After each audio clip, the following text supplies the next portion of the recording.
Bienvenue dans cette conférence sur l'inclusion et l'accessibilité sur le web. On poursuit nos conférences de cette deuxième journée de conférence pour Reboot.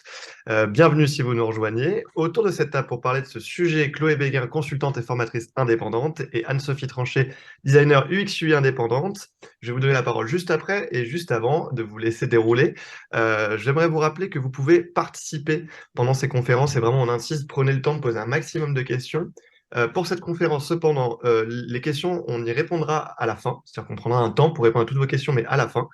Et écoutez, ah oui, autre chose, pardon, aussi à vous rappeler, c'est que pour celles et ceux qui ont participé au hackathon, vous pouvez d'ores et déjà retrouver la liste des projets présélectionnés qui, du coup, seront salués pendant la cérémonie de remise des prix sur la page du hackathon, donc sur le site rebootcommunication.org. Vous allez sur la page programme puis hackathon et vous retrouverez un petit bouton qui vous propose de découvrir les projets présélectionnés.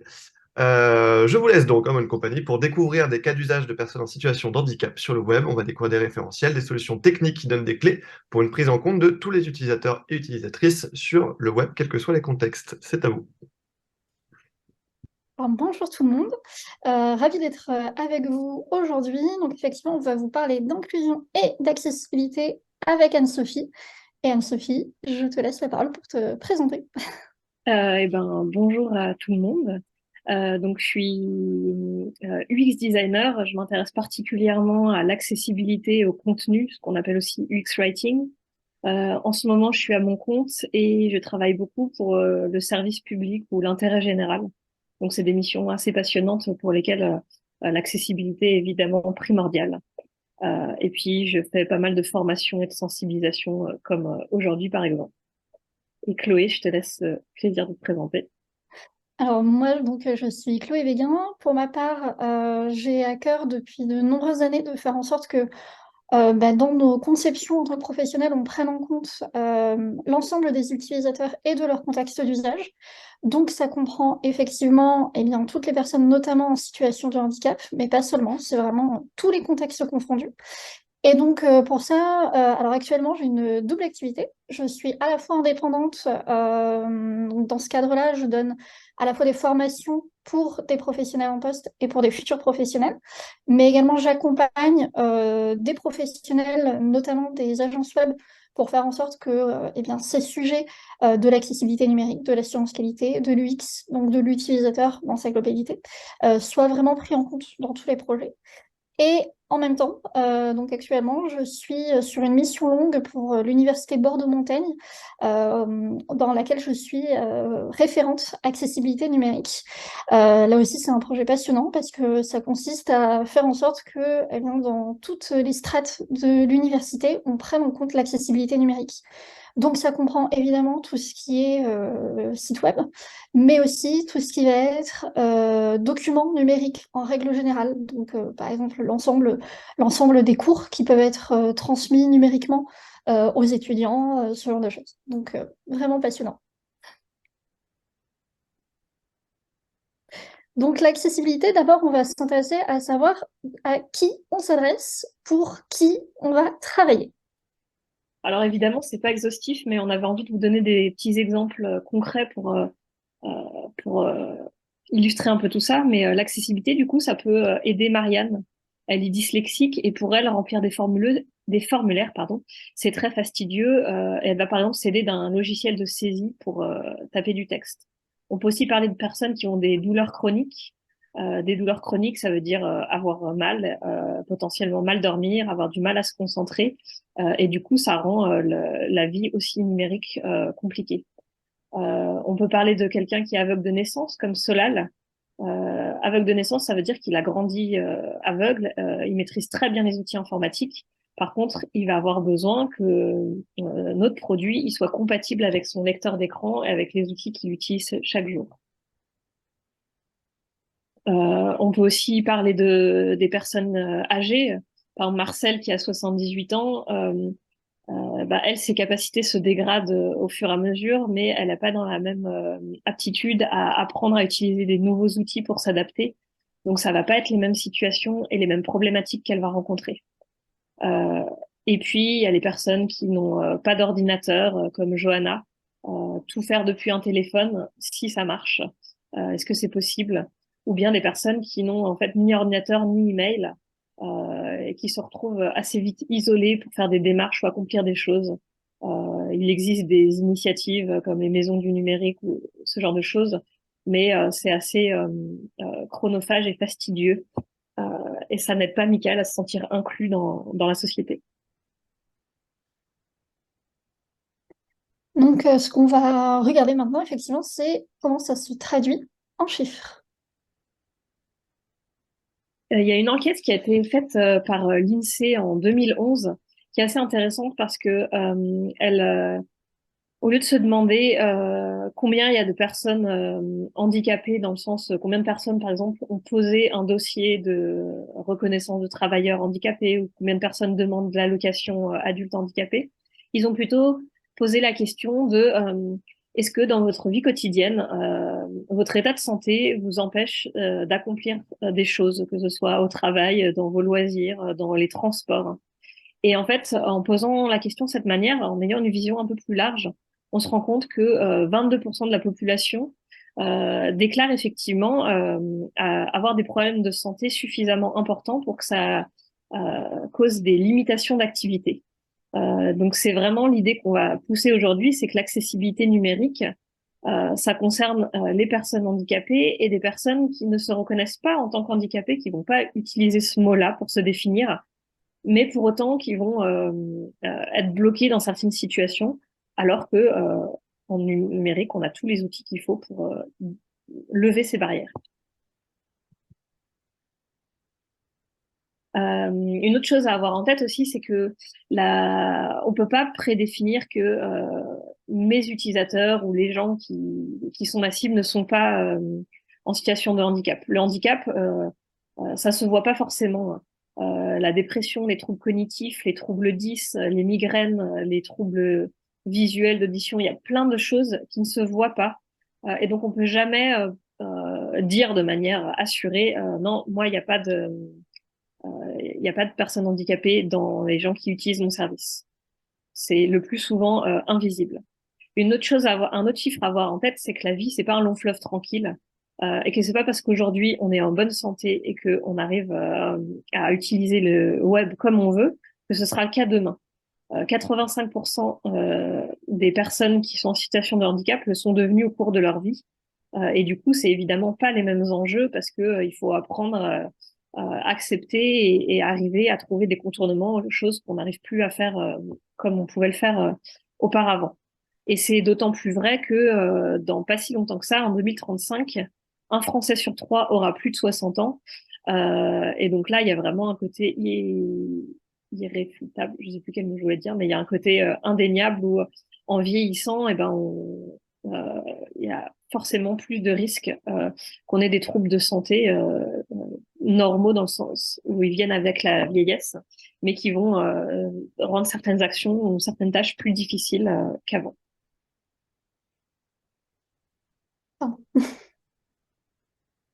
Tu veux présenter cette partie, Chloé? Si tu veux. Ce qu'on constate aussi, c'est que 40% des Français ne sont pas autonomes avec l'outil numérique.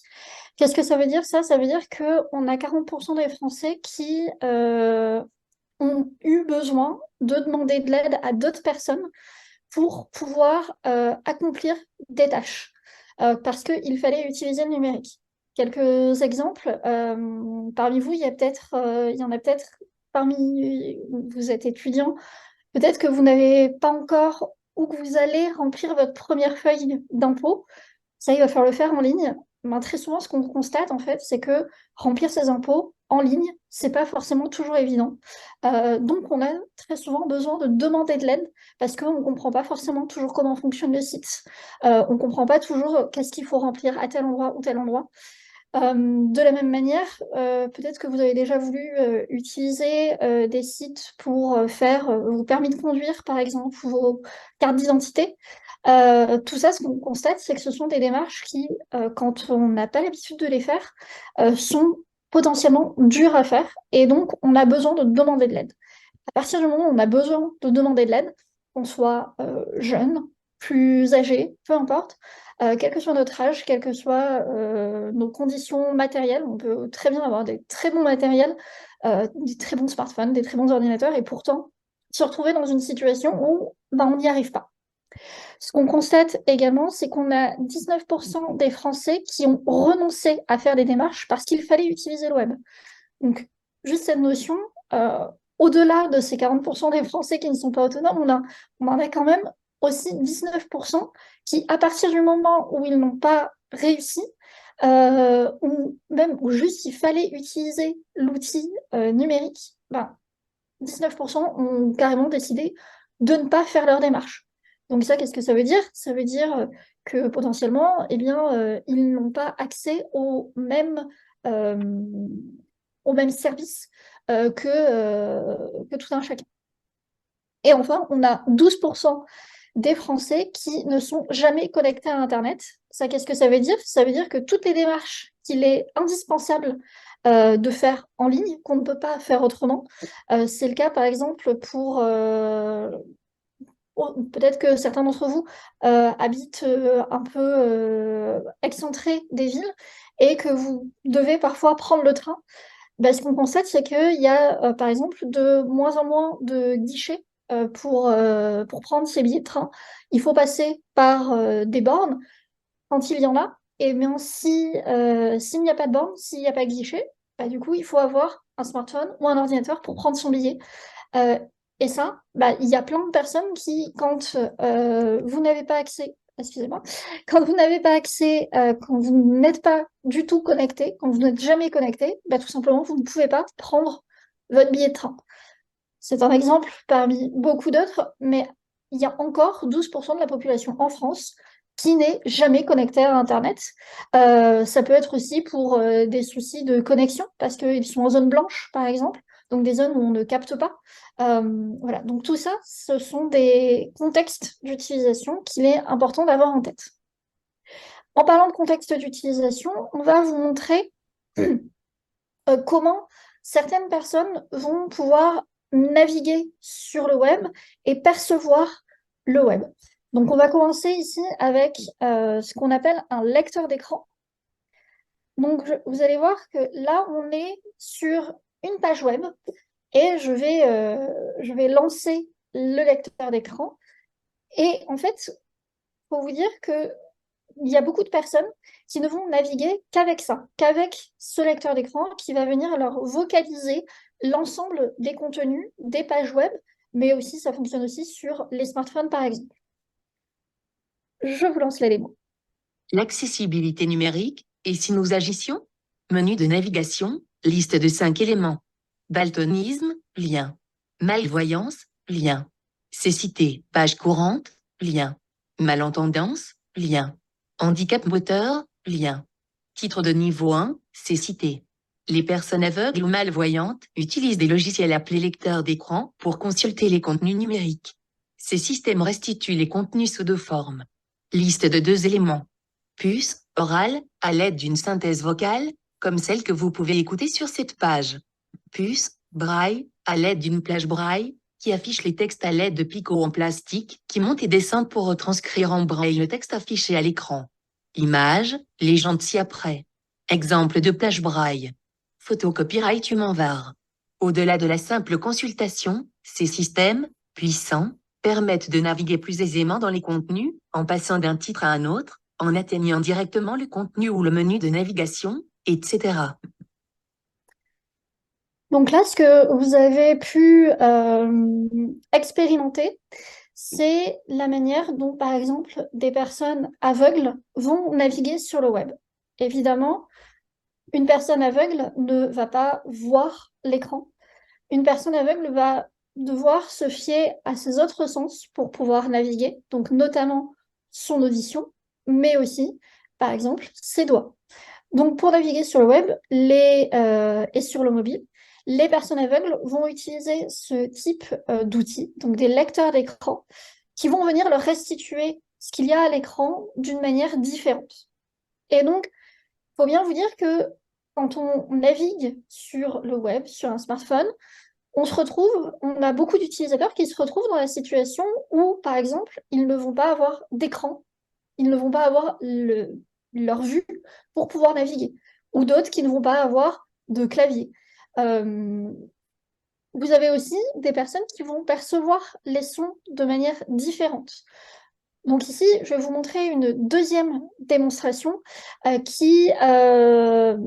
vous allez voir quand je vais lancer la vidéo, au départ, on va avoir le son classique et ensuite, vous allez me voir modifier sur le côté les options. Vous allez voir donc que je vais vous mettre en situation d'une personne qui a des acouphènes de grésillement, puis des acouphènes de sifflement, puis de la surdité de perception et enfin de transmission. Et vous allez voir que quand on écoute une vidéo, quand on consulte une vidéo, eh bien tout ça, ça va modifier notre perception de la vidéo. Allez, je vous la lance. Là, le son est normal. Digital technology has created amazing opportunities for communicating, sharing Je mets information, les acouphènes de grésillement. but users of your digital technologies have different needs. Keep this variety in mind. Vous pouvez constater qu'il y a un son en permanence Or impossible to use your content. en plus People de la you vidéo. want to reach. Pour Accessibility les acouphènes de is sifflement, important to at least 60% of your audience. là, on a un And son getting très it right aigu means you'll build something that is better qui vient for you. des oreilles So it's directement good de la for personne. business. Digital accessibility is also a regulatory requirement. There have been legal cases launched La against surdité de websites perception, that exclude users. You may be colorblind or have impaired use of arms or hands. là, le son est comme Or visual confiné disability. un petit peu. Best to think about accessibility from the start of the process. Et du coup, beaucoup moins fort. If you're commissioning an app, software or website, Et make enfin, la accessibility surdité de part of transmission. the web content accessibility guide. Là, il faut tendre l'oreille. On n'entend pratiquement plus.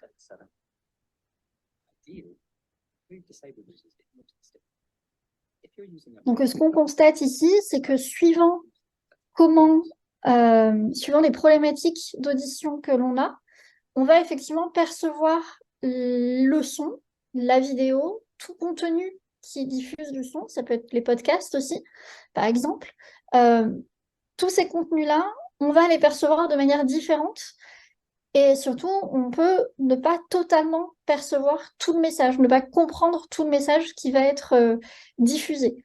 Donc, pour ces personnes, de même que pour les personnes qui utilisent des lecteurs d'écran, ça va être important de trouver des moyens pour qu'ils puissent comprendre ce que l'on diffuse comme information dans leur contexte à eux aussi. Et le dernier exemple de mise en situation, c'est la perception des couleurs. Notamment, par exemple, pour les personnes daltoniennes, ça représente à peu près 1 homme sur 8 qui est atteint d'un daltonisme, donc qui a une perception des couleurs différentes. À savoir qu'il n'y a pas que le daltonisme qui va être concerné par une perception des couleurs différentes de la majorité de la population. Et ce qu'on constate avec cet exemple ici, c'est que suivant comment on perçoit les couleurs, on va avoir certaines couleurs soit qui vont être pratiquement identiques, soit on peut aussi voir totalement au niveau de gris. Et donc, suivant les contenus auxquels on a affaire, là, vous le voyez pour cette carte, eh bien, pour cette carte, l'information ne passe que par la couleur. On n'a aucune autre distinction que la couleur pour nous donner l'information. Et donc, quand on ne perçoit pas la couleur comme la majorité des gens, on se retrouve dans une situation où, en fait, la carte, par exemple, quand on perçoit au niveau de gris, la carte est incompréhensible dans la mesure où il n'y a aucune différenciation de couleur à ce niveau-là. Donc, vous voyez que là aussi, suivant le contexte dans lequel on est, suivant notre perception sensorielle du monde, finalement, on se retrouve dans une situation où on ne comprend pas le message qui est transmis. On va regarder un petit peu plus du coup du côté des usages. Donc effectivement, Chloé l'a un petit peu montré, mais la première chose qu'on fait si on reparle maintenant du numérique, quand on veut accéder, la première chose qu'on veut faire sur le numérique, c'est accéder à de l'information. On utilise un site, on utilise un téléphone ou un ordinateur, pour accéder à quelque chose. L'écran, c'est peut-être le moyen le plus utilisé pour percevoir l'information, mais c'est pas l'unique moyen qui existe. On vous a montré la synthèse vocale. Elle peut être utile pour les personnes qui ne voient pas, parce que du coup, il faut passer par un autre moyen. Mais ça peut aussi être utile pour des personnes pour qui la lecture est difficile, soit pour des raisons de dyslexie, soit parce que le français n'est pas leur langue native, ou parce que ces personnes ne savent pas lire. Donc, il y a tout un ensemble de raisons qui vont faire que certaines personnes vont écouter une synthèse vocale plutôt que de lire du texte. Et comme Chloé l'avait précisé aussi, on peut aussi utiliser le toucher via une plage braille pour percevoir du texte. Ça peut être pour les personnes qui sont aveugles et sourdes et donc qui peuvent pas bénéficier d'une synthèse vocale, ou bien aussi pour une personne qui est aveugle mais qui voudrait lire quelque chose en même temps qu'elle parle, dans le cas d'une conférence par exemple. Et donc les picots vont pouvoir lui permettre de lire en toute discrétion sans faire bénéficier à tout le monde de la vocalisation, tout en parlant ou en faisant autre chose. Donc voilà, c'est quelques exemples, mais tout ça pour dire que il existe un ensemble de technologies qui fonctionnent et qui sont aujourd'hui activement utilisées. Et quand on va parler d'accessibilité numérique, on va faire en sorte que de faire des produits ou des choses qui soient compatibles avec ces outils-là. Tu peux passer à la slide suivante. Quand on veut accéder à l'information, en plus d'outils de technologie d'assistance, il existe tout un ensemble de manières de configurer nos logiciels, nos ordinateurs ou nos téléphones pour les adapter à nos besoins. Par exemple, sur ordinateur, sur certains navigateurs, il existe le mode lecture qui va enlever les distractions autour du contenu. On va pouvoir choisir la taille de la police, la taille des interlignes, la couleur des contrastes, ce genre de choses. C'est aussi des modes qui sont assez développés, notamment sur iOS, donc sur les téléphones Apple, mais aussi pas mal sur Android. Il a des possibilités de modifier le type de police utilisée par l'ordinateur ou par le téléphone pour mettre une police adaptée à la dyslexie, par exemple, ou pour choisir un interlignage adapté à nos besoins pour lire du texte. Et encore dans les exemples, on peut configurer son outil pour avoir des contrastes élevés. Globalement, ça va passer un écran en fond noir avec le texte écrit en blanc ou en couleur très claire ou très vive. Et ça, ces contrastes élevés, ils sont particulièrement utiles pour toutes les personnes qui ont de la fatigue oculaire, donc les personnes âgées ou une personne pas âgée, mais qui a pas un fonctionnement des yeux optimal, on va dire. Et enfin, donc ça c'était pour accéder à de l'information, mais on vient pas sur Internet juste pour être passif. On est des humains, on a envie de communiquer, de participer et d'être actif. Et donc pour ça, on veut cliquer, on veut remplir des formulaires, on veut acheter des trucs, s'abonner à des machins, écouter des choses. Et là encore, il y a plein de manières de faire. Quand écrire est trop compliqué, parce que pour écrire, il faut taper sur un clavier, donc il faut quand même avoir une bonne utilisation de ses mains, c'est pas toujours possible. Et puis il faut aussi avoir des facultés mentales qui te permettent de écrire des mots. Là aussi, ça demande tout un ensemble de choses qui sont pas forcément évidentes dans certains contextes. Donc il existe des logiciels qui vont permettre soit de saisie vocale, soit qui vont permettre de prédire ou de compléter les mots, par exemple. Le deuxième exemple qu'on vous a mis sur la slide, c'est des photos de clavier et de souris adaptés pour des personnes qui n'ont qu'une main. Ils vont avoir un clavier un petit peu plus facile. Une personne qui a une mobilité réduite de la main, elle va avoir une souris ou un trackpad adapté à un point fermé, par exemple. Et puis, la troisième image, j'ai pas trouvé de photo parlante, mais maintenant, il y a même des outils qui permettent de naviguer via la reconnaissance faciale sur ordinateur. En gros, on va cligner d'un œil pour cliquer et il y a un tracker c'est simplement la webcam d'un Mac qui va pouvoir suivre où on regarde et ça va jouer le rôle d'une souris, par exemple. Donc, tous ces outils-là, ils existent en fait, ils sont déjà utilisés. Et encore une fois, nous, on va avoir besoin de de faire des services numériques, des produits numériques qui soient compatibles avec tout ça. Donc, tout l'enjeu ici, effectivement, ça va être qu'on s'adapte au contexte de tout un chacun, qu'on prenne en compte, en fait, toute la variété des utilisateurs. Donc, on vous a beaucoup parlé, notamment de ce qu'on va appeler le handicap, mais il faut bien vous dire, faut bien différencier la déficience du handicap. La différenciation à faire, en fait, c'est que une déficience, on l'a notamment en permanence. Par exemple, une déficience visuelle ou auditive, c'est quelque chose qu'on a toujours, c'est quelque chose qui est toujours présent. Pour autant, c'est pas pour ça qu'on est toujours en situation de handicap. Par exemple, je vais vous donner pour le coup mon exemple personnel. Je suis moi-même porteuse d'une déficience, je suis malvoyante. Pour autant, si là je ne vous en avais pas parlé, si je ne vous l'avais pas indiqué, peut-être que vous ne vous serez rendu compte de rien. Pourquoi? Parce que là, actuellement, je ne suis pas du tout en situation de handicap. Je peux vous présenter avec Anne-Sophie tous ces éléments, toute cette sensibilisation, sans être en difficulté. En fait, à partir du moment où on se retrouve en difficulté, c'est là que la situation de handicap va se créer. Par exemple, quand il faut me déplacer d'un point A à un point B où il n'y a pas de transport en commun, eh bien là, je suis en situation de handicap, puisque je ne conduis pas. Euh, pour autant, si j'ai un transport en commun, si j'ai un tram, si j'ai un bus, si j'ai un métro, eh bien, globalement, je vais pouvoir m'en sortir et je ne serai pas forcément, pas toujours en tout cas, en situation de handicap. Donc, il faut bien différencier ces deux notions de situation de handicap et de déficience. La déficience est là, toujours. On ne peut pas forcément la changer. Euh, on a cet état de santé qui est là, cette déficience qui est là, mais on n'est pas toujours en situation de handicap. La situation de handicap va vraiment dépendre du contexte dans lequel on se trouve. Et c'est une notion qui est très importante, cette notion de contexte, puisque c'est là qu'on voit toute l'importance qu'ont nos métiers.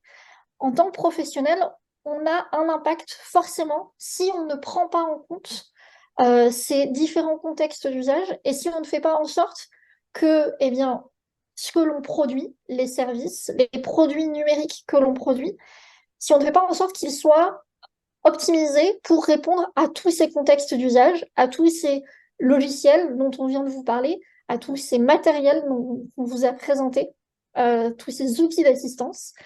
Et donc, le handicap est la perte ou la restriction d'un individu de participer à la vie de la collectivité à égalité avec les autres. Il faut donc bien différencier là, ce qui est vraiment très important de différencier, c'est que effectivement, on a les déficiences qui sont là en permanence, mais elles ne sont pas le handicap. Le handicap est vraiment donc lié au contexte. Et donc, tout l'objectif va être effectivement que l'on réfléchisse, quand on parle notamment d'accessibilité numérique, on va regarder tous les contextes d'utilisation que peuvent avoir les personnes, notamment en situation de handicap. Donc ça peut être, par exemple, des déficiences motrices. Vous avez là, à chaque fois, quelques chiffres qui vous illustrent. Je vais pas forcément tous vous les détailler, mais qui illustrent le nombre de Français qui sont officiellement reconnus avec une déficience et donc qui peuvent se retrouver potentiellement en situation de handicap. Donc vous avez des déficiences motrices, mais vous avez aussi des déficiences auditives, visuelles, cognitives, intellectuelles. Euh, il faut bien imaginer aussi que ça va toucher l'ensemble des personnes qui vont aussi se retrouver, on l'a dit au départ avec les chiffres, qui vont se retrouver occasionnellement en situation de handicap. Par exemple, on a toutes les personnes qui se font opérer ou qui ont des traitements lourds pendant un temps. Leurs capacités cognitives, leurs capacités motrices peuvent être différentes. Et donc, eh bien, on va se retrouver avec des utilisateurs qui auront des déficiences et pour qui il faudra aussi qu'on adapte un maximum les choses. Vous allez aussi avoir, par exemple, tout un tas de personnes qui, suivant le contexte dans lequel elles se trouvent, ne vont peut-être pas avoir, par exemple, l'usage d'un bras. Ça va être des personnes, par exemple, qui ont un enfant en bas âge ou des courses à porter. Peut-être que ça vous est déjà arrivé de devoir utiliser votre smartphone avec une seule main parce que vous aviez l'autre main complètement pleine, ou même de devoir utiliser votre smartphone avec les deux mains alors que vous aviez les deux mains pleines de sacs de courses, par exemple. Eh bien, dans ce genre de cas, vous vous retrouvez dans une situation très occasionnelle, mais qui pour autant est équivalente à une personne qui, par exemple, n'aurait pas l'usage de son bras en permanence.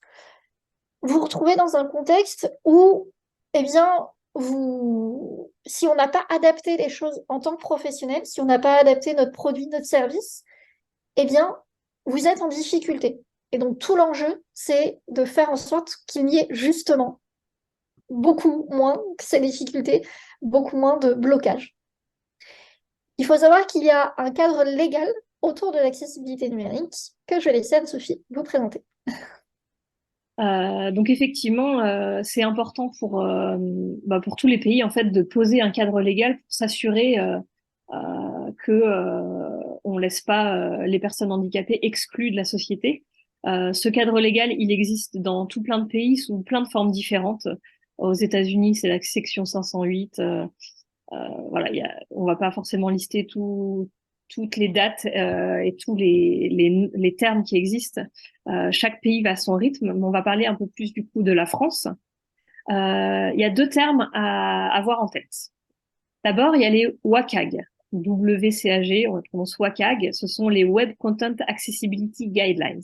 En français, ça veut dire un ensemble de recommandations pour faire du contenu web accessible.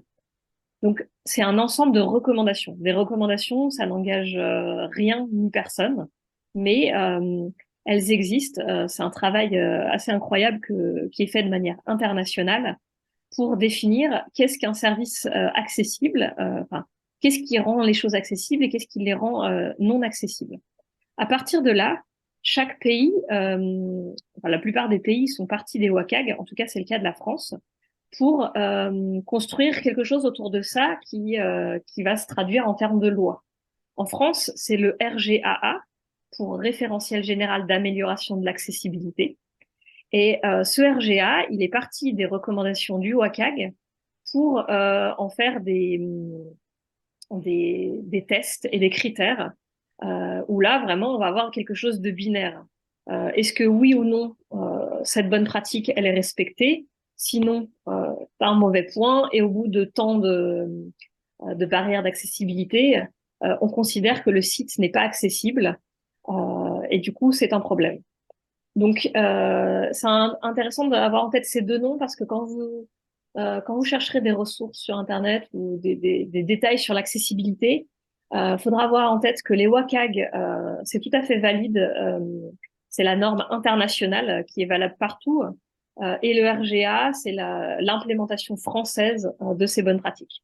Donc, le RGA sera plutôt du contenu en français, WCAG plutôt du contenu en anglais ou dans d'autres langues internationales. Et ce cadre légal, du coup, il concerne qui? Aujourd'hui, en 2022, il concerne tout le secteur public ainsi que tout le secteur privé pour les entreprises qui sont riches, entre guillemets, les entreprises qui ont un chiffre d'affaires supérieur à 250 millions d'euros. Donc, je sais pas, ça va être EDF, Total, Orange, puis sûrement des trucs du genre H&M, enfin, tout un tas de sites qui ont les obligations d'avoir des sites qui soient accessibles, aussi bien les sites web que les applications mobiles, que les logiciels professionnels.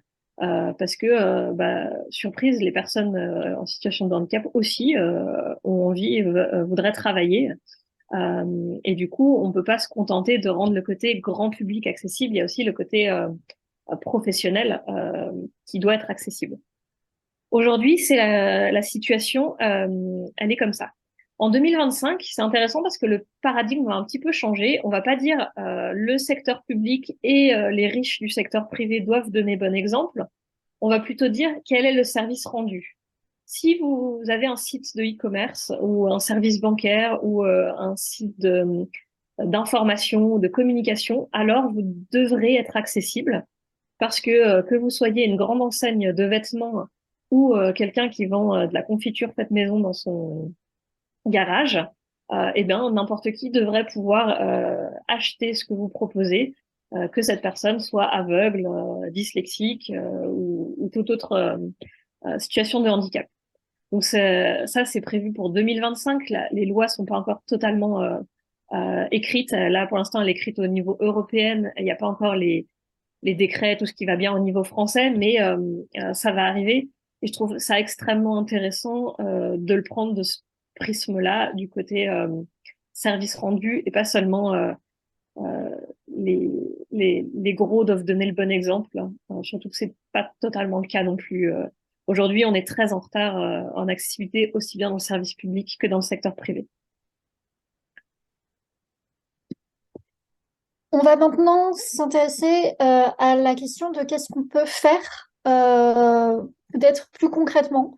Nous, en tant que professionnels, ce qu'on peut faire déjà, c'est s'intéresser à l'accessibilité numérique et bien comprendre de quoi il s'agit. Donc, ce qu'il faut comprendre, c'est que l'accessibilité, c'est permettre à tous, en toute autonomie, de percevoir, comprendre, naviguer, interagir et contribuer sur le web, le mobile ou tout autre outil digital. Pourquoi elle est importante, cette définition?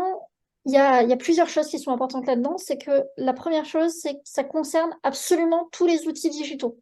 Donc, qu'on vous parle de site web, qu'on vous parle d'applications mobiles, qu'on vous parle de bornes pour retirer de l'argent, par exemple, tout ça, ça va être concerné. Ça peut être aussi, il faut bien avoir en tête que c'est quelque chose que les personnes doivent pouvoir faire en totale autonomie. Il ne faut pas qu'elles aient besoin de demander de l'aide à quelqu'un d'autre. À partir du moment où on a besoin de demander de l'aide, ça veut dire qu'on n'est plus autonome et donc qu'on se retrouve en situation de handicap. Et enfin, c'est pas seulement de pouvoir consulter, c'est pas seulement de pouvoir lire les contenus qui va être important, ça va être important qu'on puisse faire absolument tout ce que l'on veut, comme n'importe qui, en utilisant le numérique, le digital. Ça veut dire que on doit pouvoir, comme n'importe qui, consulter, lire des sites d'information, qu'on doit pouvoir faire des commandes en ligne, qu'on doit pouvoir faire son passeport, sa déclaration d'impôt, qu'on doit pouvoir consulter ses comptes bancaires, peu importe, que tout ça, on puisse le faire et qu'on puisse le faire en totale autonomie, quel que soit l'outil numérique que l'on utilise, que ce soit un ordinateur ou un smartphone ou des technologies d'assistance. Donc, quelques exemples de ce que l'on peut faire, nous, en tant que professionnels, pour faire en sorte d'intégrer cette notion d'accessibilité.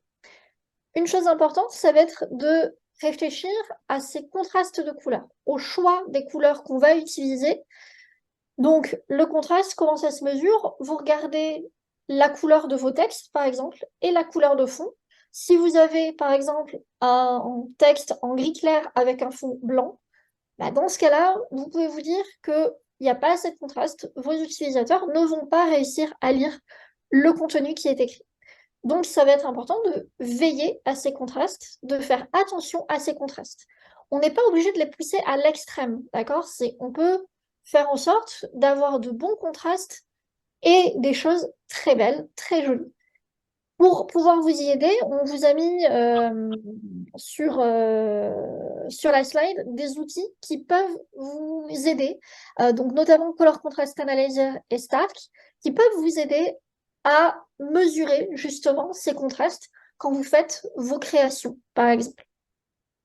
Une deuxième règle à laquelle on va être attentif, c'est le fait de ne pas faire passer l'information par la couleur. On l'a vu tout à l'heure avec l'exemple des cartes de la France par rapport au Covid pour les personnes daltoniennes. Ben, c'est exactement la même chose, par exemple, sur des formulaires. Quand on indique à un utilisateur qu'il a fait une erreur dans son formulaire ou que des champs sont obligatoires, ben, on ne va pas, par exemple, encadrer le champ où il y a l'erreur, simplement l'encadrer en rouge. Non, on va lui donner l'information par d'autres moyens. On va faire en sorte que l'information passe. On peut faire en sorte qu'elle passe par la couleur, mais pas seulement. Il faut trouver un autre moyen pour que si, par exemple, on met notre site ou notre application en noir et blanc, eh bien que l'information, elle soit compréhensible quand même si c'est tout en noir et blanc. Euh, une troisième chose à laquelle il va falloir être attentif, c'est à la lisibilité des textes, notamment pour les personnes dyslexiques. Les personnes dyslexiques vont avoir, par exemple, des difficultés à percevoir certaines lettres. Par exemple, elles ont des difficultés à différencier, si c'est la même forme, mais dans des positions différentes, à différencier les P, les B, les Q et les D. En fait, ce qu'ils vont voir, c'est que c'est exactement la même forme, mais ils ne vont pas voir la position de la lettre. Ils ne vont pas être en mesure de différencier cette position. Donc, quand on choisit une typographie, on va être attentif à ça. Est-ce que notre typographie a, pour ces 4 lettres en particulier, des formes différentes, propose des formes différentes pour ces lettres? De la même manière, on peut aller, quand on choisit notre typographie, on peut aller comparer le I minuscule, le I majuscule, le L minuscule et le L majuscule et le 1. Si ces lettres, si ces caractères sont bien différenciés, dans ce cas-là, on simplifie les choses pour les personnes dyslexiques. De la même manière, pour le O minuscule, le O majuscule et le 0. Si la forme est bien différente, dans ce cas-là, on simplifie la lecture pour les personnes dyslexiques. Vous avez aussi des polices qui sont spécialisées pour les personnes dyslexiques, comme Open Dyslexic par exemple. Et vous pouvez aussi éventuellement proposer à vos utilisateurs des sélecteurs de style ou style switcher. C'est ce qu'on vous a mis ici en exemple sur la droite, où en fait l'utilisateur va pouvoir venir personnaliser l'interface. Par exemple, en modifiant l'interlignage, en grossissant le texte, en augmentant les contrastes. Tout ça, ce sont des choses que vous pouvez prévoir dans vos designs pour faire en sorte que eh bien, l'utilisateur puisse un petit peu personnaliser son interface. Une chose qui va être importante aussi, il y en aurait plein d'autres, mais on ne pourrait pas vous présenter toutes les règles d'accessibilité aujourd'hui, mais sur le digital, que ce soit sur mobile ou sur ordinateur, on a de plus en plus de contenu multimédia, des vidéos, des podcasts, etc. Eh bien, ça va être très important de réfléchir à l'utilisation, à l'accessibilité de ces médias-là, de tous ces outils multimédia. Donc pour ça, pour tout outil, pour tout contenu multimédia, on va faire attention notamment à avoir un titre et ou un résumé du contenu pour que l'utilisateur puisse se dire, d'accord, est-ce que le contenu présent dans cette vidéo, par exemple, va ou pas m'intéresser? Il faut aussi donner à l'utilisateur la possibilité de contrôler l'avancement dans la vidéo et le volume de la vidéo, de manière à ce qu'il puisse choisir les moments qu'il veut consulter, ou bien qu'il puisse choisir eh bien, à quel niveau sonore ça va être présent.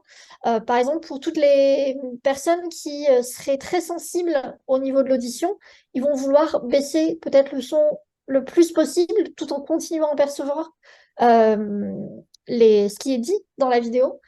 Pour autant, voilà, s'il n'a pas le contrôle du son de la vidéo, ça va être très compliqué pour lui.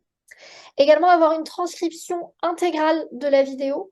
Donc là, c'est en fait tout un texte que l'on va trouver à proximité de la vidéo et que l'on va pouvoir consulter sans déclencher la vidéo.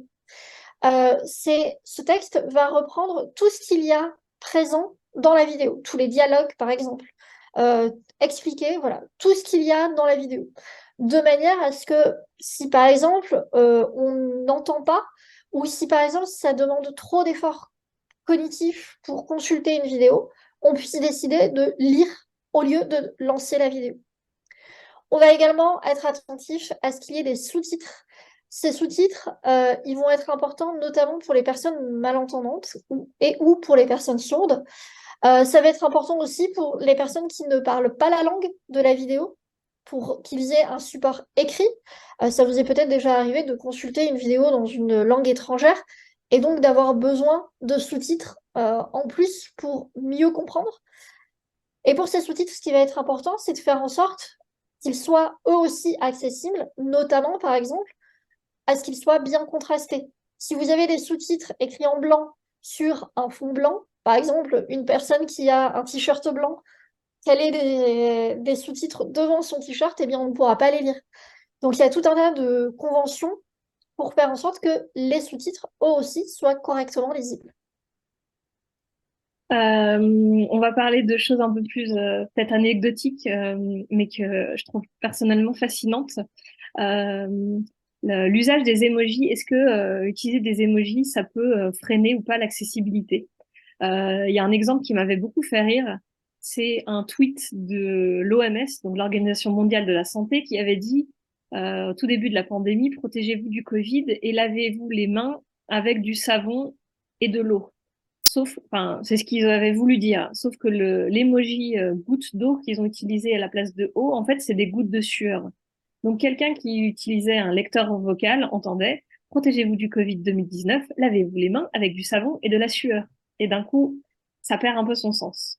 Donc, il y a vraiment cette idée que les emojis, en fait, bien sûr, on peut les utiliser de temps en temps, mais il faut prendre en compte que ils veulent parfois dire autre chose que ce qu'on pense qu'ils veulent dire. Donc ça vaut le coup de vérifier pour savoir comment ils vont être vocalisés. Il y a aussi le fait que un emoji c'est un tout petit picto machin jaune. Du coup c'est pas toujours clair pour une personne malvoyante ou pour une personne qui a des troubles autistiques et qui est pas hyper forte à manier les émotions. Faire la nuance entre une émotion positive et négative n'est pas toujours évidente. Et du coup, c'est comme pour les couleurs, on va éviter de mettre tout le sens d'une phrase dans un emoji. Alors évidemment, dans vos conversations personnelles avec juste une personne, vous faites bien comme vous voulez, mais là, je parle plutôt de l'usage des emojis dans des communications grand public sur les réseaux sociaux pour une marque, par exemple. Et le dernier point à avoir en tête, c'est que on peut pas garantir qu'un emoji sera toujours bien visible. Là, j'ai mis l'exemple d'un tweet de la ville à vélo à Lyon qui utilise les moins et les plus. Les moins et les plus en format image sont noirs. Et du coup, sur un logiciel sur fond noir, on n'arrive pas bien à voir s'il y a plus de bruit ou moins de bruit, plus de pollution ou moins de pollution, ce qui perd totalement son sens. Donc voilà, si je devais résumer, oui, bien sûr, on a le droit d'utiliser les emojis parce que c'est cool, c'est rigolo et ça apporte un peu de positif et de fun à des messages. Mais on fera quand même attention à mettre les informations importantes avant les emojis et à s'assurer que les messages, il a du sens même sans emojis pour toutes les personnes qui arriveront pas à distinguer un emoji pour une raison ou pour une autre. Et l'autre chose qu'on voulait aborder, qui est moins de l'accessibilité, plus de l'inclusivité, et on sait que c'est un sujet qui revient souvent, c'est l'écriture inclusive. Alors, je pourrais en parler pendant des heures, mais là, il nous reste pas beaucoup de temps, donc je vais raccourcir. Mais en gros, le but de l'écriture inclusive, c'est de plus entendre le masculin l'emporte sur le féminin, que toutes les petites filles ont entendu à l'école, enfin, les petits garçons aussi d'ailleurs. Et donc de vraiment faire apparaître une égalité et adopter un langage non discriminant dans nos langages. Du coup, j'ai juste mis cette slide pour vous donner 5 manières de faire de l'écriture inclusive. Il n'y a pas juste une seule manière. L'écriture inclusive, c'est pas seulement le point médian qui fait peur à beaucoup de monde. Ça peut être des mots épicènes comme les personnes. Les personnes, on ne sait pas si c'est des femmes ou des hommes. En plus, on peut conjuguer au féminin derrière, donc c'est très simple. Ça peut être des formules englobantes comme au lieu de dire les acheteurs ou les acheteuses, on va dire les responsables des achats dans un contexte professionnel. On va aussi pouvoir décomposer explicitement pour mettre en avant qu'il y a des développeuses et des développeurs, et pas seulement des développeurs.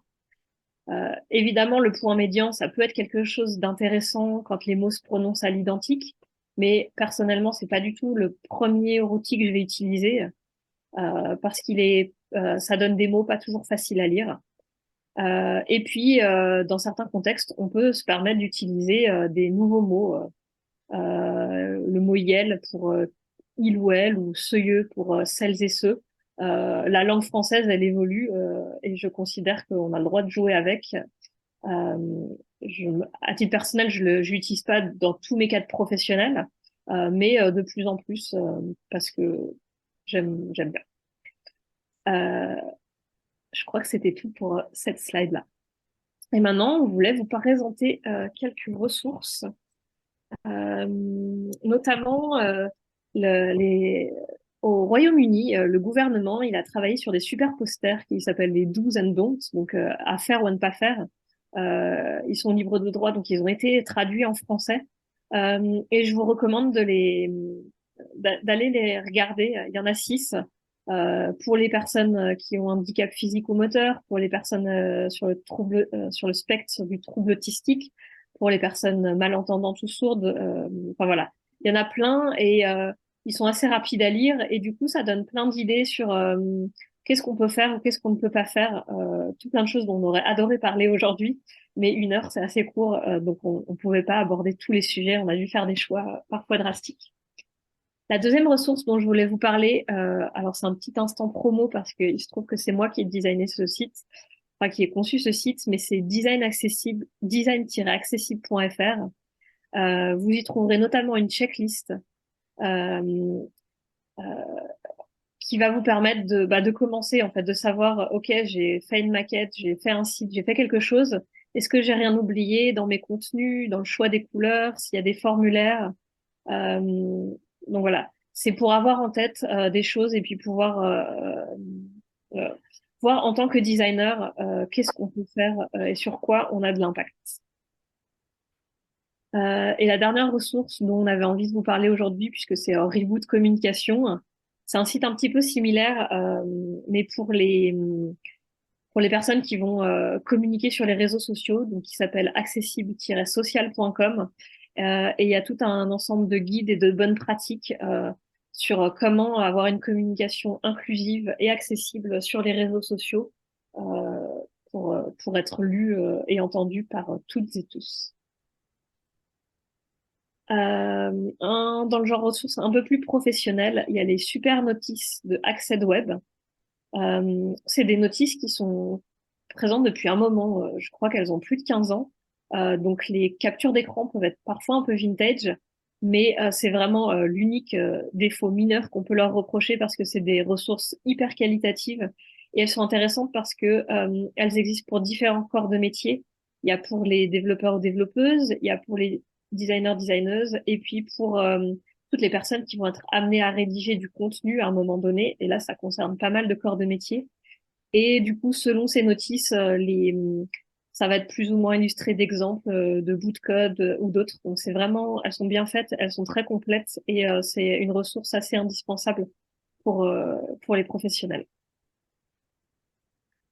Pour aller un petit peu plus loin que l'accessibilité, on vous a aussi parlé d'inclusion, donc notamment par exemple pour les personnes qui ne seraient pas autonomes avec le numérique, pour les personnes qui n'auraient pas d'ordinateur ou peu de connexion, par exemple, ce genre de choses. Euh, donc sur ces questions-là de l'inclusion et de l'exclusion numérique, on vous conseille très vivement les conférences et le travail de Véronique Lapierre. Elles sont vraiment passionnantes et ça vous donnera vraiment toutes les premières clés pour pouvoir faire des choses plus inclusives et comprendre vraiment les enjeux autour de l'inclusion. Vous avez aussi les règles OpQuest et la certification OpQuest. Donc là, ça s'adresse vraiment aux professionnels du web, mais à tous les corps de métier, que vous soyez chef de projet, que vous soyez UX, UI designer, développeur, rédacteur. Quel que soit votre corps de métier, vous allez avoir un impact sur ces questions d'inclusion, sur ces questions d'accessibilité. Vous allez aussi avoir des impacts sur, par exemple, l'éco-conception ou la sécurité des données de vos utilisateurs.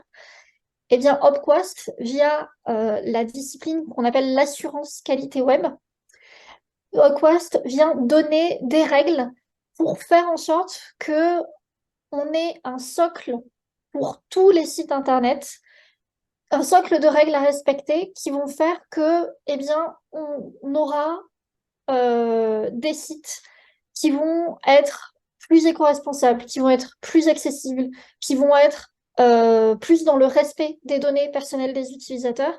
Et donc, c'est vraiment le socle de base. On ne va pas aller chercher la perfection. Si on veut faire quelque chose de beaucoup plus poussé en termes d'accessibilité, par exemple, on ira voir les WCAG, on ira voir le RGAA dont on vous a parlé tout à l'heure. Là, c'est vraiment faire en sorte qu'on ait le minimum vital pour l'ensemble de nos productions et pour faire en sorte que nos utilisateurs soient au moins dans des situations correctes, au moins dans des situations qui ne sont pas bloquantes quand ils se retrouvent sur nos sites Internet. Donc, je vous invite vraiment à vous intéresser à cette question. Je sais que parmi les écoles qui participent, il y a il y en a d'ailleurs certaines qui sont partenaires Upquest. Peut-être que parmi vous, il y a déjà des étudiants qui ont passé cette certification. Peut-être que d'autres vont la passer au cours de leur cursus.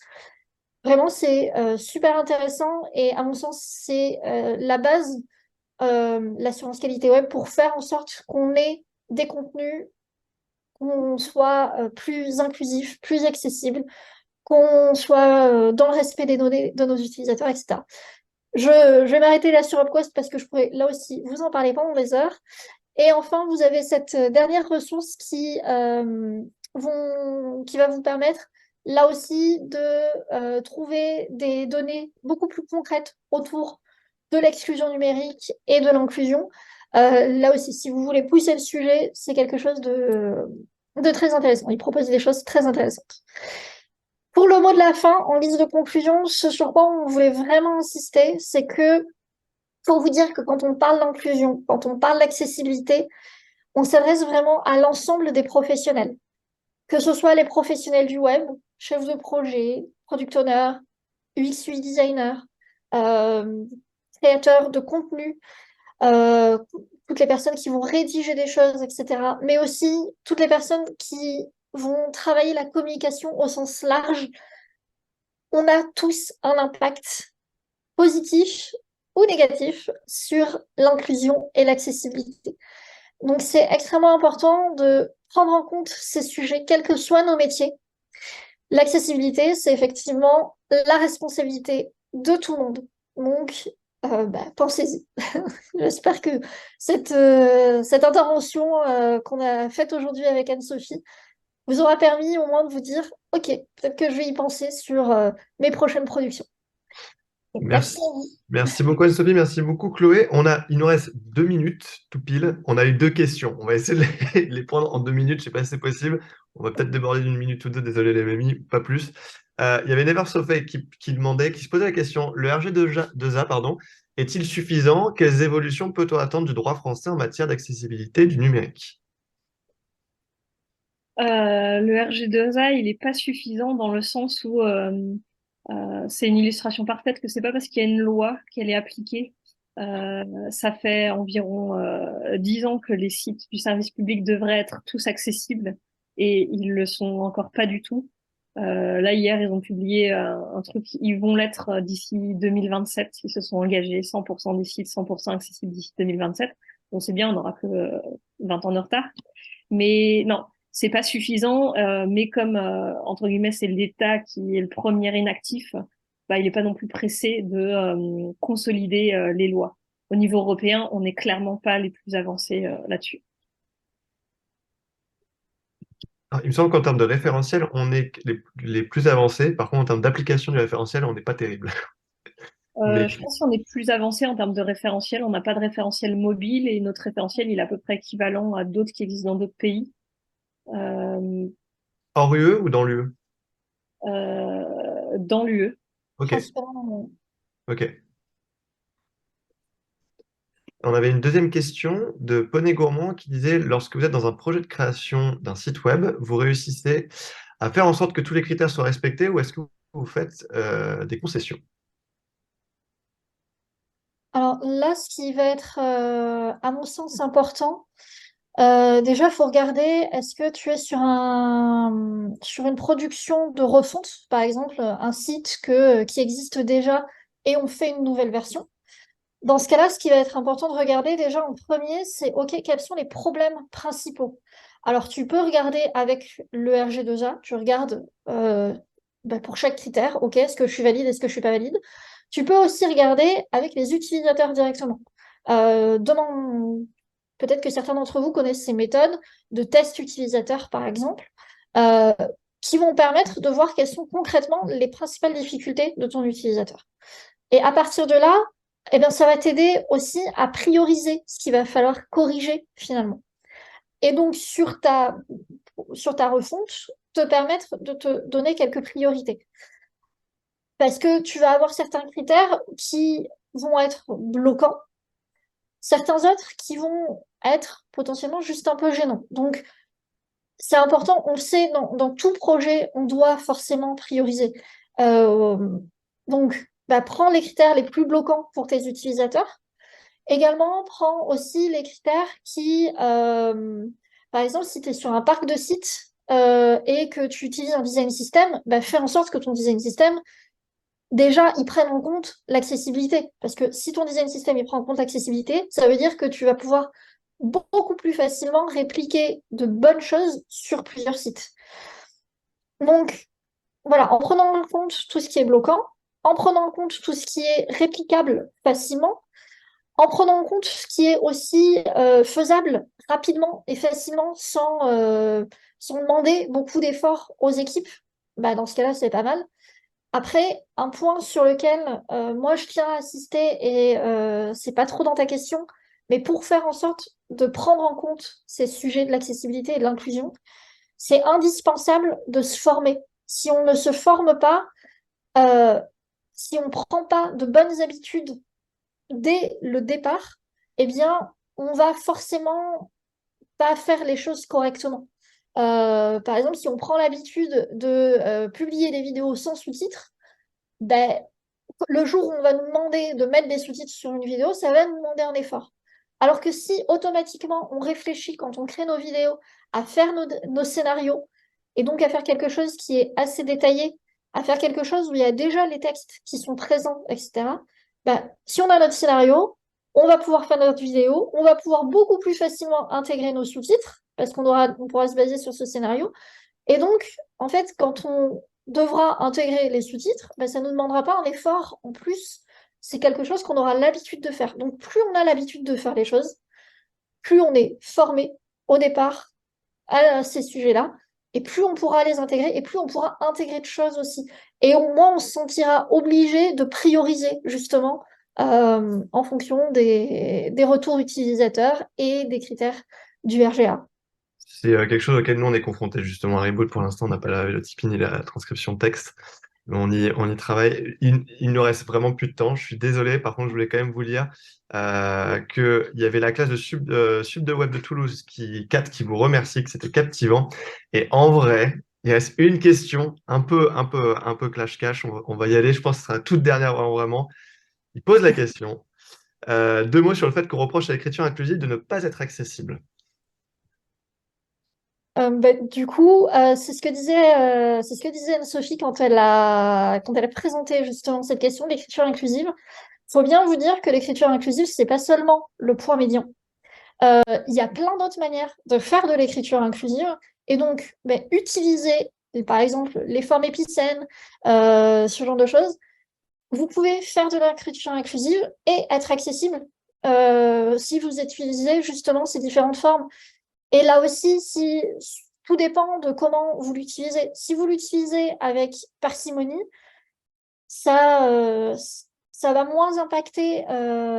Si vous utilisez pardon, le point médian avec parcimonie, forcément que ça impactera moins l'accessibilité. Si tous les 2 mots, vous avez un point médian, ouais, là, ça va rendre les choses plus difficiles.